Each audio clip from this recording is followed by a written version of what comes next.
Monsieur, un petit morceau de melon? Du melon charentais à la foire au melon de Vendeuvre, c'est une évidence. Sauf que ce n'est qu'une variété qui, dans les supermarchés, peut venir de n'importe où dans le monde. On préférerait justement garder notre terroir bien précis, hein. Pas que ça s'en aille ailleurs, parce que souvent on trouve des melons charentais qui viennent d'Espagne, hein, et bien sûr on préférerait garder le terroir par chez nous, quoi. Je suis sûre de la qualité. Non seulement ce melon charentais trouble le consommateur, mais aussi les producteurs qui souhaitent mieux défendre leur terroir face à la concurrence. Certains ont même demandé au ministère de l'économie de faire renommer cette variété, un processus complexe. L'Europe s'est penchée là-dessus. Ils vont interdire l'appellation charentais comme ça, ce qui à vrai dire c'est une variété, hein, c'est pas la provenance. Le dossier passera même entre les mains de l'ONU et son groupe de travail des normes de qualités agricoles. Il faudrait l'appeler comment alors?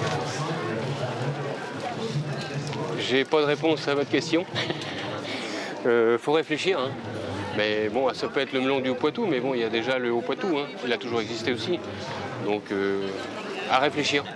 En attendant, pour être sûr de la qualité du melon, rien ne vaut l'IGP, l'indication géographique protégée. Il en existe 3 en France, le melon du Haut-Poitou bien sûr, mais aussi celui du Quercy et de Guadeloupe.